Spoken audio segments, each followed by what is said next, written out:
A chuva castigava o telhado da casa simples quando Samuel ouviu a batida insistente na porta.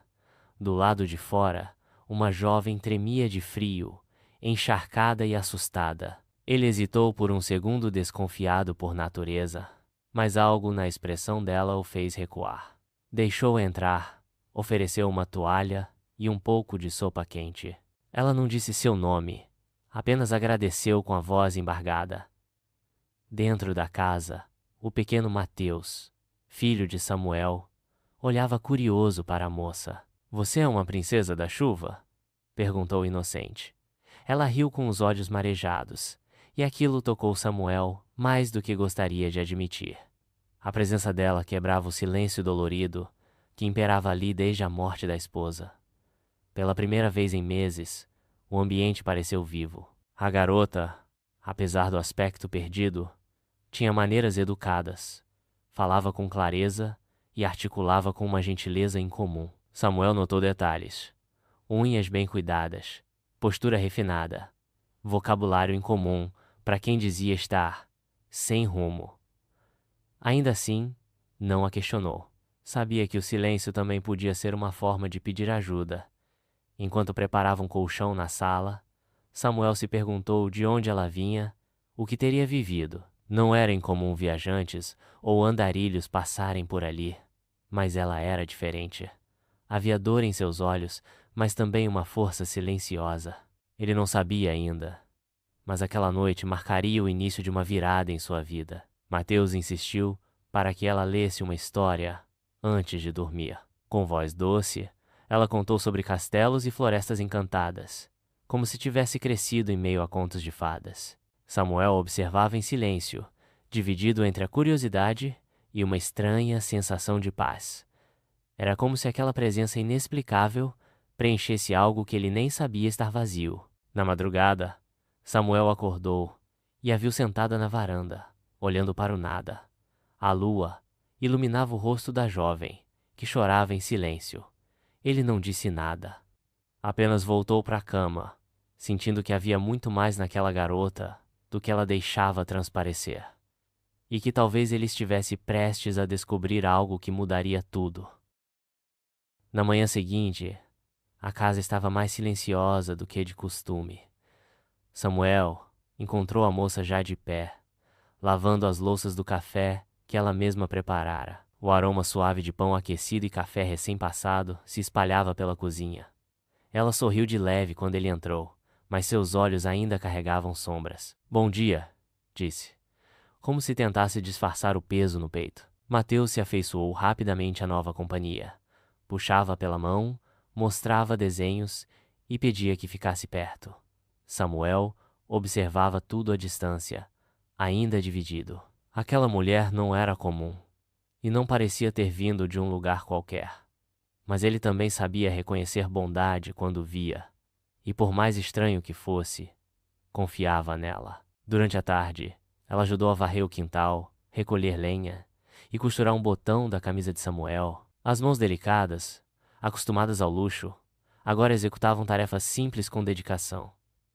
A cada gesto, mais perguntas se formavam na mente de Samuel. Quem era ela? Por que fugia? Mas ele se conteve. Se ela quisesse falar, falaria. À noite, sentados em volta da pequena mesa, Mateus perguntou: "Você tem família?" Ela congelou por um segundo. Então respondeu com voz baixa: "Tinha, mas precisei ir embora." O silêncio caiu como um cobertor pesado. Samuel a olhou de soslaio, mas respeitou o espaço. Era evidente que aquela ferida ainda estava aberta e pulsando. Depois que o menino dormiu, Samuel se aproximou da varanda, onde ela observava a escuridão. "Se precisar de tempo, ou de um lugar para ficar mais uns dias, tudo bem."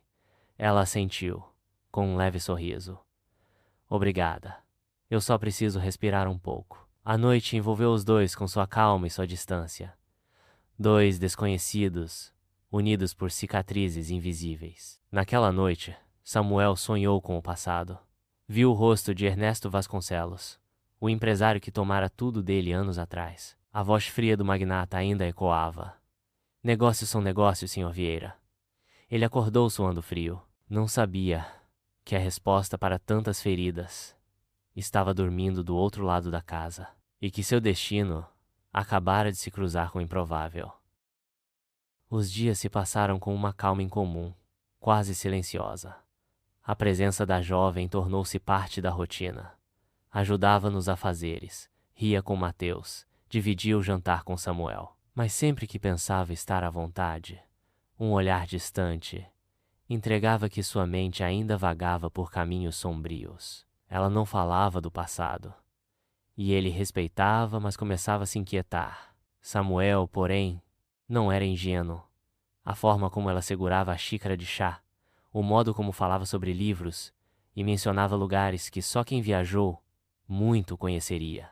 Tudo nela, gritava, origem, rica. E então, numa manhã de sábado, ao folhear o jornal velho que usava para cobrir a janela quebrada, seu olhar parou numa manchete. Filha de magnata desaparece sem deixar rastros. O nome estampado ali gelou seu sangue. Isadora Vasconcelos, filha única de Ernesto Vasconcelos, o homem que destruíra sua vida. Samuel apertou o papel com tanta força que ele se amarrotou. Lembrou-se de tudo. A empresa vendida por uma ninharia, os colegas demitidos, a humilhação pública. Respirou fundo, sentindo o passado ferver dentro do peito. Seria possível? De volta à sala, ele observou a jovem com outros olhos. O rosto da matéria era o mesmo, ainda que sem maquiagem ou penteado luxuoso. Era ela, Isadora, a filha do homem que arruinou sua vida, estava ali, limpando o chão da sua casa, cuidando de seu filho, sorrindo como se fosse só mais uma garota comum. O mundo parecia brincar com ironia. Samuel passou o dia em silêncio, digerindo a informação. Não contou nada a ela. Não sabia se queria expulsá-la ou entendê-la. O ódio que sentia por Ernesto Vasconcelos lutava contra a gratidão que começava a sentir por aquela jovem mulher. Ele sabia que precisava confrontá-la, mas temia a verdade tanto quanto as consequências. À noite, ela apareceu na cozinha com um pano úmido na testa. — Está tudo bem? Perguntou, notando o olhar distante dele. Samuel a encarou por um tempo longo demais. Queria gritar, exigir explicações, mas apenas respondeu com voz baixa. — Acho que precisamos conversar. E ali, sob a lâmpada fraca e o cheiro de sopa no ar, a história deles começou a mudar. A cozinha ficou em silêncio por um momento incômodo. Samuel se sentou, os braços cruzados, os olhos fixos nela. Isadora, sem entender, franziu a testa. — O que foi? Perguntou, com uma calma que não refletia o medo crescendo dentro dela. Ele não respondeu de imediato. Apenas empurrou o jornal amassado pela mesa. Quando ela viu a manchete, empalideceu. Tentou dizer algo, mas a voz falhou. Samuel não gritou, apenas perguntou, como quem exige sinceridade. — É você, não é? Ela abaixou os olhos, assentindo lentamente. — Meu nome é Isadora Vasconcelos. Eu fugi de casa. O peso da revelação parecia dobrar os ombros dela, e a dor nos olhos não era encenação. Ele se levantou com um impulso contido pela raiva. — Seu pai destruiu a minha vida. Ele tirou meu trabalho, minha dignidade. Por causa dele, meu filho cresceu sem brinquedos. E agora? Você está aqui. Ela se encolheu, mas não recuou. Eu sei quem ele é. Sei o que ele fez. É por isso que fui embora. A voz dela tremia, mas era firme. Fui prometida a um homem corrupto, casado, 20 anos mais velho, como se eu fosse um troféu. Descobri que meu pai lava dinheiro. Destrói vidas como destruiu a sua. Eu não podia continuar fingindo que isso era normal. Lágrimas escorreram enquanto ela falava. Então eu fugi. Sem planos. Só queria me esconder de tudo que ele representa. Samuel escutava, tentando organizar os próprios sentimentos. A dor de anos se misturava com a compaixão inesperada por aquela mulher frágil e corajosa à sua frente. Não era culpa dela. ele sabia. Mas o nome que ela carregava era um fardo quase insuportável. Você mentiu para mim, mas cuidou do meu filho. Salvou meu lar de um silêncio que me matava devagar. Ela se aproximou com delicadeza. Eu não sou como ele. Talvez nunca possa apagar o nome que carrego, mas posso escolher o que fazer com ele. Samuel ficou imóvel, olhou para os próprios pés, depois para o rosto dela. Pela primeira vez, não viu a filha do inimigo. Viu uma mulher marcada, tentando renascer, e algo dentro dele começou a ceder. Os dias seguintes foram de silêncio respeitoso e observações cuidadosas. Samuel ainda sentia a dor antiga, mas agora havia também uma nova inquietação. A presença de Isadora já não era apenas tolerada, era desejada. Mateus, alheio a tudo, seguia cada passo da moça com admiração infantil. Isadora, por sua vez, parecia florescer ali. Pela primeira vez, estava sendo tratada como pessoa, não como herdeira. Samuel começava a enxergar nuances, onde antes só via mágoa. Isadora cozinhava com carinho, costurava roupas antigas, contava histórias como se tivesse nascido para aquilo. Ela não reclamava da simplicidade, nem do chão de terra ou da cama de madeira. Tudo nela gritava por reconstrução, e Samuel, relutante, percebia que talvez a redenção, que ele nunca buscou, estivesse batendo à sua porta. Mas o destino, cruel como só ele sabe ser, gosta de testar até os corações em cura. Numa tarde nublada, uma caminhonete preta parou em frente à casa. 2 homens engravatados desceram, chamando por Isadora. Samuel os reconheceu na hora seguranças do grupo Vasconcelos. Ela congelou ao ouvi-los. Encontraram-me, sussurrou, pálida. Samuel os enfrentou com firmeza. Aqui ninguém vai levar ninguém à força. Um deles tentou argumentar, dizendo que estavam apenas cumprindo ordens. Isadora tremia atrás da porta, as mãos frias segurando Mateus com força. Meu pai não aceita ser desobedecido. Se me levarem, não volto. Ele quer me calar. A frase foi um soco em Samuel. Ele então teve uma escolha: entregá-la e livrar-se daquele passado vivo, ou protegê-la e talvez desafiar o homem que lhe tirou tudo. A decisão foi quase instintiva. Aqui ela está segura. E se quiserem levá-la, vão ter que passar por mim. Os homens trocaram olhares e recuaram, não sem antes alertar. O senhor não sabe com quem está se metendo. Com o som da caminhonete se afastando, Isadora caiu de joelhos, aliviada e assustada. Samuel a segurou pelos ombros. Pela primeira vez, não havia apenas compaixão ou dúvida em seus olhos, havia proteção. Você não está mais sozinha, disse. E naquele instante, mesmo sem saber, ambos já estavam muito mais ligados do que gostariam de admitir. Desde o confronto com os seguranças de Ernesto Vasconcelos, a casa de Samuel deixara de ser apenas um refúgio.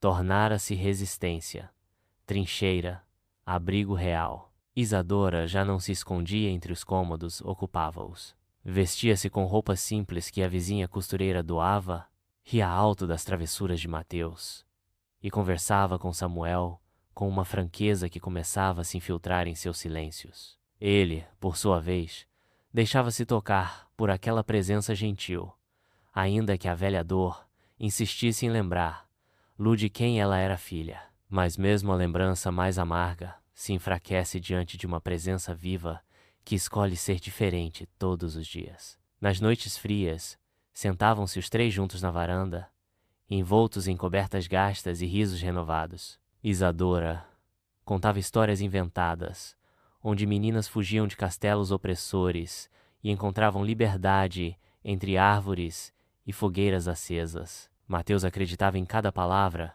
com os olhos brilhando, e Samuel mesmo em silêncio também. Às vezes, ao ver, lá com o menino no colo, o coração dele falhava por um segundo.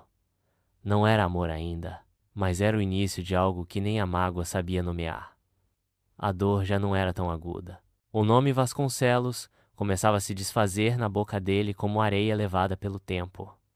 Mesmo assim, o medo pairava.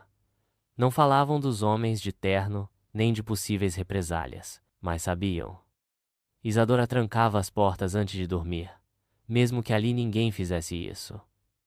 Samuel passou a deixar a enxada próxima à entrada, não pela terra, mas por precaução. Era como viver numa bolha de paz frágil, prestes a estourar. E isso fazia cada momento feliz ganhar um valor dobrado. Não sabiam quanto tempo tinham, mas sabiam o quanto aquele tempo estava sendo precioso. Numa tarde de céu limpo, Samuel levou Isadora até o pequeno terreno, onde, anos atrás, sonhara construir uma casa maior. O esboço da fundação ainda estava lá, tomado pelo mato. Era para ser um lar de verdade, ele disse, sem encará-la. Ela caminhou entre os tijolos esquecidos, os olhos marejando. Ainda pode ser, respondeu com doçura. E naquela frase, Samuel ouviu algo mais: esperança. Aquela mulher não queria apenas fugir do passado. Ela queria criar algo novo e estava convidando ele a sonhar junto. Isadora, aos poucos, começou a escrever num caderno velho encontrado entre os livros de Samuel. Escrevia cartas para si mesma, frases que não podia dizer em voz alta. Confessava medos, mas também desejos.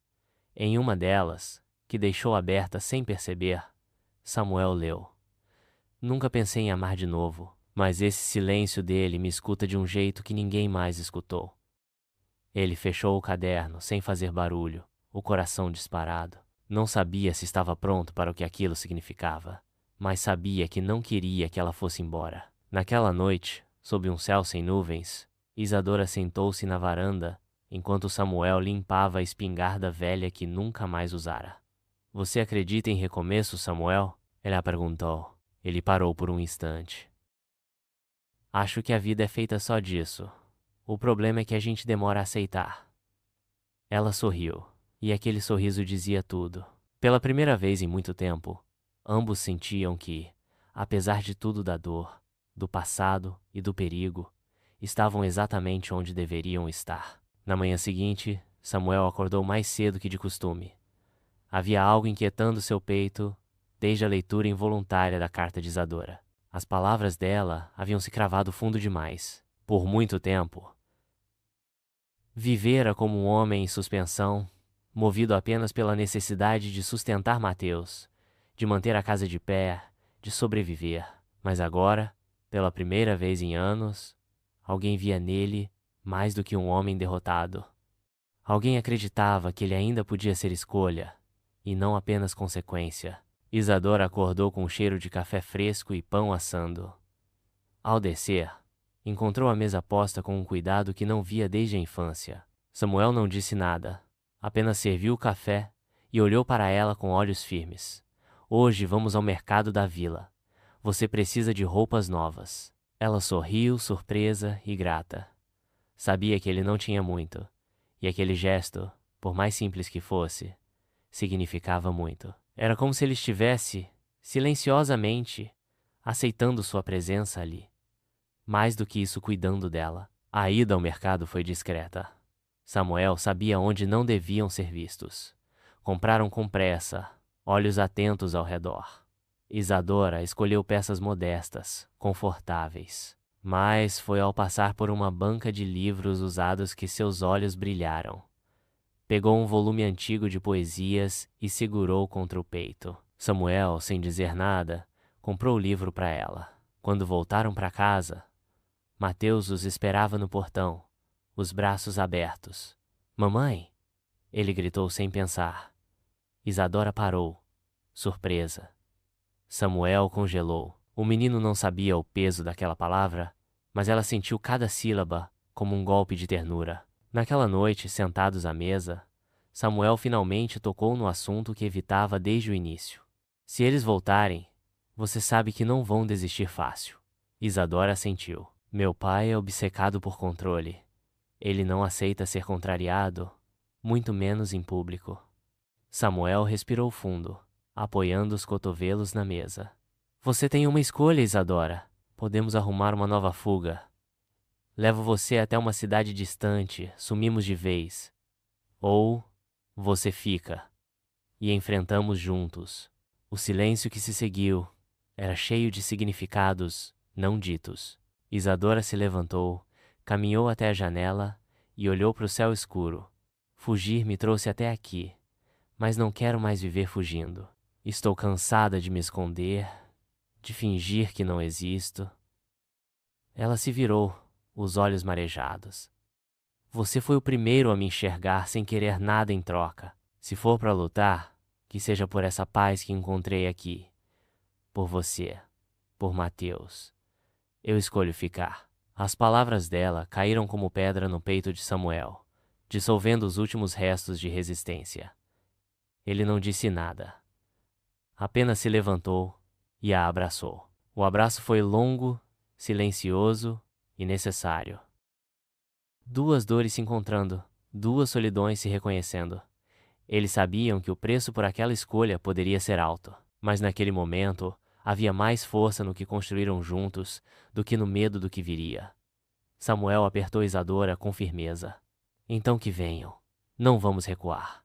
E naquele instante, a história deles deixou de ser sobre passado ou fuga, passou a ser sobre coragem. Na manhã seguinte, Samuel preparou o velho Fusca para a viagem. O endereço que Elias deixara levava a um bairro afastado, na periferia de uma cidade vizinha. Isadora acordou cedo, determinada, com os olhos firmes de quem, pela primeira vez em muito tempo, sentia que podia reescrever a própria história. Samuel a observava com atenção discreta. A mulher que ele acolhera frágil, coberta de medo e lama, agora tomava as rédeas do destino com as mãos sujas, mas decididas. Aquilo despertava nele não só admiração, mas um tipo de amor que doía de tão silencioso. Mateus ficou com a vizinha, com a promessa de que, ao voltarem, trariam um presente. No caminho, o carro rangeu como se protestasse contra o peso dos segredos que carregava. Isadora mantinha os olhos na estrada, enquanto Samuel dirigia em silêncio. Se acharmos esse diário, ela começou. Quero que tudo seja revelado. Quero justiça. Não por mim apenas, pela minha mãe. Ele assentiu, respeitando a dor que vinha embutida naquela frase. A estrada esburacada parecia um reflexo da própria jornada deles. Incerta, remendada, mas com um destino necessário. O bairro era simples, com casas modestas, portões baixos e crianças brincando nas calçadas. A residência indicada no papel era uma casa térrea, com muros gastos e cortinas floridas. Bateram na porta. Uma senhora idosa atendeu, apoiada em uma bengala. Dona Neuza? Perguntou Isadora. A mulher franziu os olhos, buscando na memória aquele rosto. Você é igualzinha à sua mãe, murmurou com um tremor na voz. Eu sou Isadora Vasconcelos. A senhora trabalhou conosco há muitos anos. A mulher abriu mais a porta e fez sinal para que entrassem. Sentaram-se numa sala simples, com móveis antigos e cheiros de passado. Dona Neuza segurou as mãos de Isadora por um longo tempo. Sua mãe era uma mulher maravilhosa, forte. Sofria calada, mas nunca se curvava. Sabia que algo poderia acontecer com ela. Um dia, antes de tudo, me chamou no quarto e entregou um caderno. Disse que, se algo lhe acontecesse, aquilo precisava chegar às mãos certas. Isadora engoliu em seco. A senhora ainda tem esse caderno? Dona Neuza assentiu. Levantou com dificuldade, foi até o armário e voltou com uma caixa de papelão envelhecida. Dentro da caixa, embrulhado em um pano branco, estava o diário. A capa de couro já estava desgastada, mas as páginas estavam intactas. Isadora o segurou como se segurasse a própria mãe. Samuel se manteve à parte, observando a reverência daquele instante. Ela abriu uma página ao acaso e leu em silêncio. Seus olhos se encheram de lágrimas. Ela sabia que ele podia matar. Havia datas, nomes, registros, reuniões secretas, acordos de propina, ameaças. O diário era uma bomba esperando para explodir. Com isso, posso destruir tudo que ele construiu, murmurou. Mas Samuel se inclinou e falou baixo. Com isso, ele também pode reagir de forma desesperada. Não subestime um homem que construiu um império sobre medo e silêncio. Isadora fechou o diário com cuidado, como se guardasse um coração. Então que ele venha. Não vou viver com medo pelo resto da vida. Dona Neuza colocou uma das mãos sobre a dela. Sua mãe estaria orgulhosa. E naquele instante, entre paredes humildes e cheiro de café coado, Isadora sentiu talvez pela primeira vez que era de fato herdeira de algo muito maior, da coragem de uma mulher que nunca foi ouvida, mas que agora seria, por sua filha. Ao retornar com o diário nos braços, Isadora parecia diferente. Não era apenas o peso das revelações que a transformava, mas a clareza do que precisava ser feito. Samuel, ao seu lado, notava os gestos dela mais contidos, os olhos mais atentos. Era como se a antiga herdeira renascesse, não com a arrogância dos Vasconcelos, mas com a firmeza da verdade. Chegaram em casa já ao anoitecer, e Mateus correu para os braços deles, como se os três formassem um pequeno escudo contra o mundo. Mas o mundo já os havia notado. Pouco depois das 8, alguém bateu à porta com força. Samuel avançou rápido, mas Isadora o conteve com um gesto. Espiou pela fresta da janela e reconheceu o motorista do pai, um homem chamado Alcides, que um dia lhe deu medo, só pelo olhar. Temos que sair pelos fundos, sussurrou Samuel, mas Isadora negou. Não, hoje não. Abriu a porta com firmeza. O que quer aqui? Alcides entregou um envelope. Ordens do seu pai. Eu não vi nada, só estou cumprindo. E foi embora sem esperar resposta. Samuel fechou a porta com cuidado. O envelope tremia nas mãos dela. Dentro, um único bilhete, escrito com a caligrafia meticulosa e fria de Ernesto Vasconcelos. Se quer guerra, terei prazer em lembrar quem você é e de onde veio. Não brinque com o nome da família. Volte para casa, ou não responderei por mim. Samuel leu o bilhete por cima do ombro dela e disse, firme, isso é uma ameaça. Agora temos mais certeza ainda de que estamos no caminho certo. Mas Isadora, por dentro, sabia que aquilo era só o começo. Ernesto nunca se deixaria vencer sem espalhar dor pelo caminho. Ele faria de tudo para destruí-la. Eles passaram a noite revezando a vigília. Samuel dormiu com uma espingarda antiga ao lado da porta. Isadora manteve o diário escondido entre as tábuas soltas do piso do quarto. Pela manhã, uma patrulha policial parou na estrada de terra, não muito longe. Rotina, disseram. Mas Samuel sabia que naquele lugar nada era rotina. Era Ernesto sondando, marcando território, e ele precisava proteger Isadora e Mateus de algo que ia além da força física da corrupção, da influência silenciosa que o magnata espalhara por anos. Isadora decidiu fazer cópias das páginas principais do diário. Foram à gráfica da cidade vizinha, com rostos cobertos por bonés e óculos escuros. Ela selecionou trechos que poderiam servir de prova, especialmente os registros de movimentações bancárias, os nomes dos contatos políticos e as datas de reuniões escondidas. Se algo acontecer comigo, disse ela a Samuel, quero que você entregue isso à imprensa, a um jornalista que não tenha medo. Samuel segurou os papéis com força. Nada vai acontecer com você. Não vou deixar. Na volta, encontraram a cerca do sítio cortada e pegadas próximas ao galinheiro. Nada havia sido levado, mas a mensagem era clara. Estamos perto. Samuel reforçou a tranca da porta e passou a andar com a espingarda carregada. Isadora, porém, já não tremia como antes. Agora, mesmo com medo, ela tinha um propósito, e isso a mantinha de pé. À noite, leu algumas páginas do diário para Mateus como se fossem histórias comuns narrativas sobre coragem, sobre mães que enfrentam monstros, sobre o amor que persiste. Era sua forma de resistir, transformar trauma em lição. Na manhã do terceiro dia após o bilhete, o barulho de um carro os despertou. Samuel espiou pela janela e reconheceu Elias, o velho motorista. vindo com passos apressados e expressão aflita. Vocês precisam ver isso, disse, entregando uma cópia de jornal local. Na primeira página, uma manchete em letras vermelhas. Herdeira desaparecida teria se unido a criminoso do interior. Abaixo, uma foto antiga de Isadora, ao lado de Samuel, tirada na feira dias antes. Ele começou o contra-ataque, murmurou Samuel, enquanto Isadora lia as acusações inventadas. Rapto, lavagem de dinheiro, desvio de bens da família. Ernesto usara sua rede de influência para inverter os papéis. Agora era ela a fugitiva e Samuel o cúmplice perigoso. Isso não é só uma mancha na minha reputação. Isso é o começo de uma caçada, disse Isadora, o rosto pálido, os lábios trêmulos. Mas Samuel se manteve firme.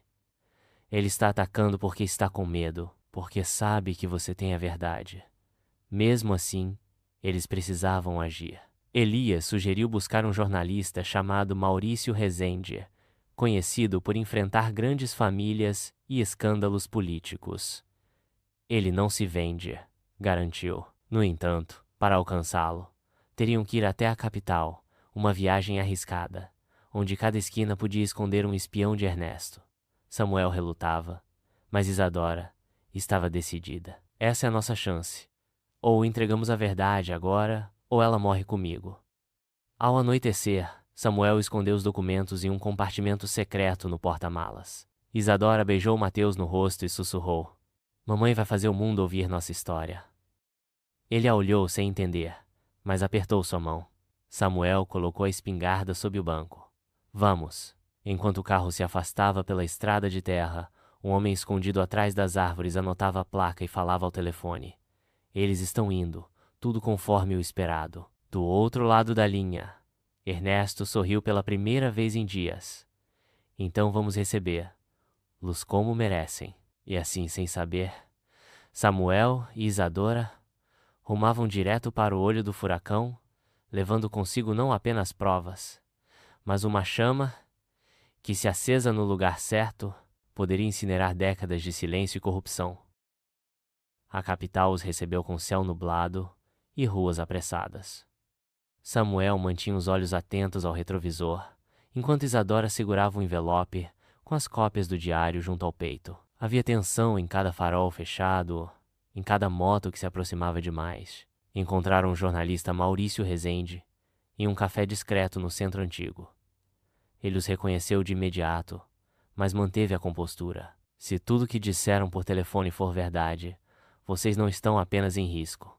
Estão prestes a mudar o rumo de muita coisa." Isadora entregou os documentos com mãos firmes.